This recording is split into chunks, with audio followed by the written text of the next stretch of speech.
Why shouldn't we register guns so that when a crime is committed, we can trace who has owned it? You know, I understand how you feel. This is a really contentious issue, probably as contentious and potentially as troubling as the abortion issue in this country. All I can tell you is it rushes to pass legislation at a time of national crisis or mourning. I don't really think are proper. And more importantly, nothing in any of this legislation would have done anything to prevent that awful tragedy in Littleton.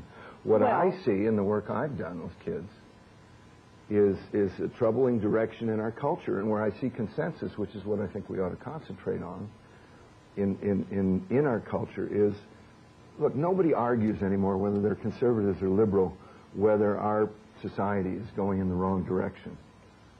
They may argue trying to quantify how far it's gone wrong or why it's gone that far wrong, whether it's guns or television or the internet or whatever. But there's consensus saying that something's happened.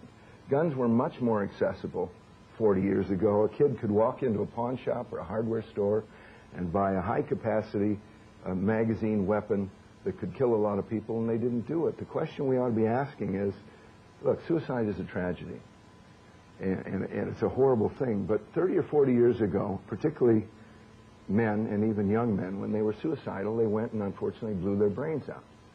In today's world, someone who is suicidal sits home, nurses their grievance, develops a rage, and is just as suicidal, but they take 20 people with them. There's something changed in our culture.